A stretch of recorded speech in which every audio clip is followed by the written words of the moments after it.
Gia, you already knowing what's going. It's your big dog, Fatty. And just like promised, I got that live interview with Mr. Gianni Gray, A.K.A Bomba. So without further ado, let's press play on part one. Gia. Yo. What's up, man? What's up, bro? Man, chilling, man. Glad I finally got you on here for this interview. We gonna hop right into it, man. We wanna use all this time we can. So go ahead and let everybody know your name, what you go by, where you from. Man, my name Bomba. My real name Gianni Gray. I'm from Clark Ave, man, 48. Some people call me Bomba. You going in and out. You going in and out a little bit too. So you said Gianni Gray Bomba from Clark Ave. It's the west side of Cleveland for whoever don't know about that. How was it over there on Clark Ave? What? How is it on Clark Ave, the west side of Cleveland? Shit, just like you know that shit goes good. Just like anywhere else, man. So right now, where you incarcerated at now?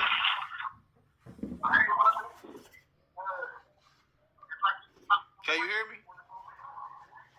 Yeah, I'm in Lens right now. I'm in Lens. Somebody was at my door asking for a bag of chips. Are you in where? Lebanon, Ohio. Lebanon Correctional Institution, man. man. I'm in Lebanon Correctional Institution. How long you been down there? I only been down here for a couple months right now. And what's your sentence? I got 84 to life. They come out my house, they 2104. Man, they gave you 84 to life, man, for something you ain't even do. All right, so let's get into that. Let's talk about your charges and you know what I'm saying, how you feel about what they did to you. Let's get that word out. Shit, man, I feel like these motherfuckers corrupt as hell, man. They don't, once they put that target on you, then they want you. They just gonna do whatever they can to try to get you. Right, man, because I remember like in I don't know what year was that. Was that 15 or 16 about the building on the west side that got burned down? How they was trying to paint a picture of you being a certain type of dude. What year was that? Yeah. That was in 2015. That was in 2015. They had me on the news talking about I committed some arsons and had some explosives that blew up a building, all types of bullshit that I never even got charged with or nothing. But I was placed on the news for it. So that ain't had nothing to do with what you of your current charges. No, that ain't had nothing to do with that. Nothing, not at all. I know you in court now fighting that. I know you still fighting that. So, but if you can elaborate a little bit about that, you know what I'm saying? Let us go and throw it out there for us.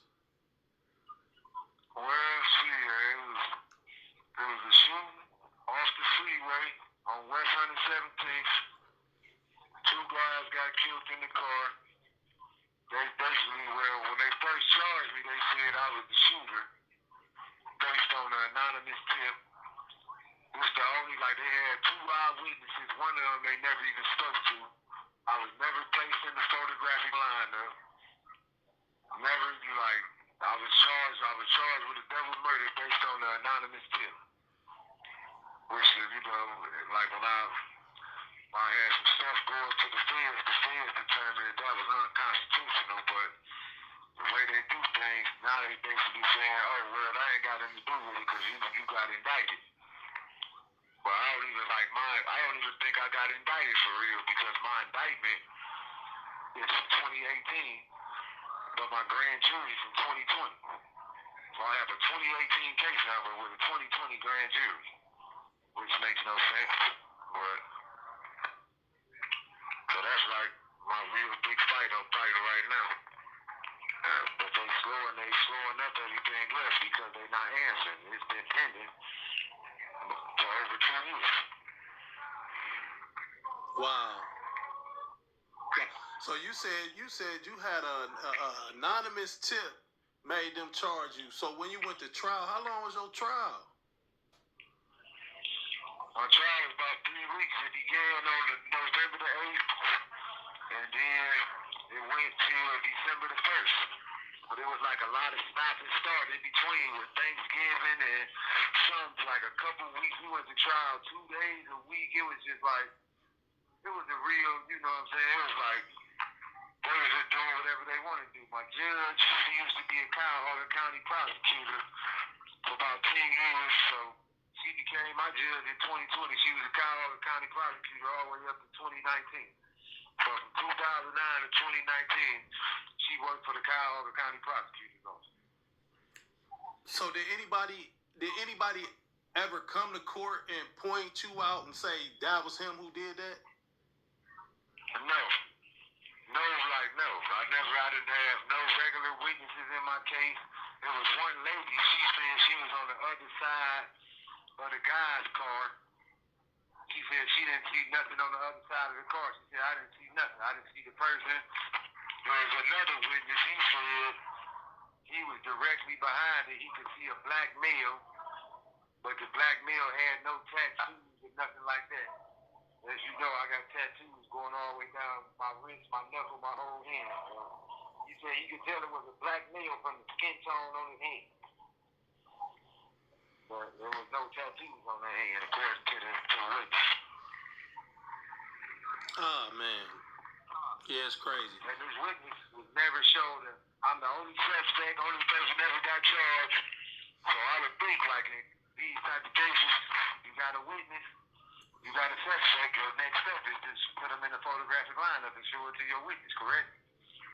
I would think that's the regular step for these type of cases. That's what I was about to ask, because I heard you say that you was never put in a lineup, no photographic lineup or anything like that. They just went straight off of the tip.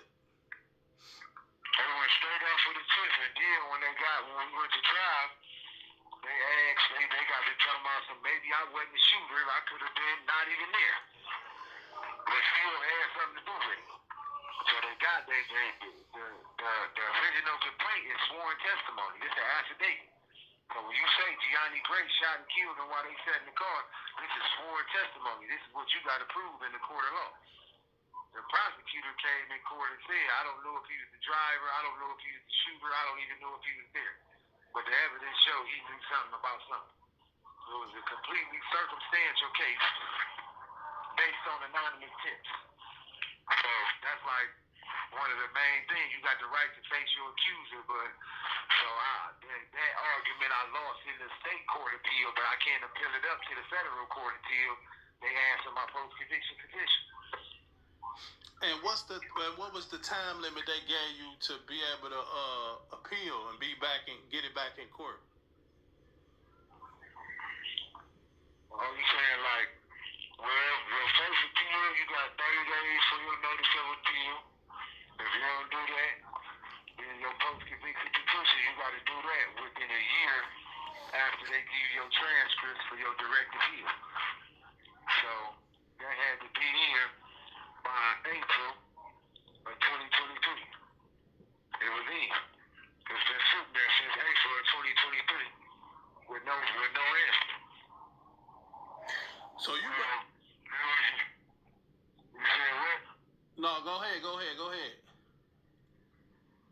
And like in the prosecutor's response, they admitted that my case number was issued in 2018, even though I ain't had no charges. They admitted to that. They also admitted that wasn't no subpoenas on the docket to show somebody came for the grand jury. And then about the grand jury, their response to the reason they said, basically because the grand jury was around each other during the early stages of COVID-19, this lessened the safety protocol for them. So basically, I guess this made them immune to going home, being around sick people, them coming back, and being able to affect other people on the grand jury. I don't know how that did that, but that's their reply to that. So a railroad. Yeah, like I don't even got no, like I didn't even get indicted. I don't have a proper complaint.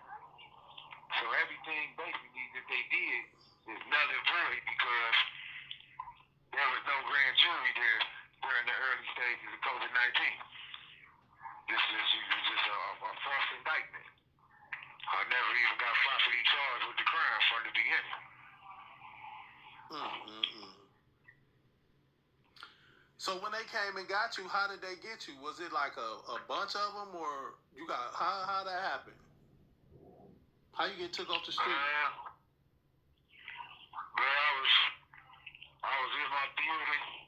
I had been, I didn't turn myself in because I didn't feel like I had to turn myself in for something I ain't do.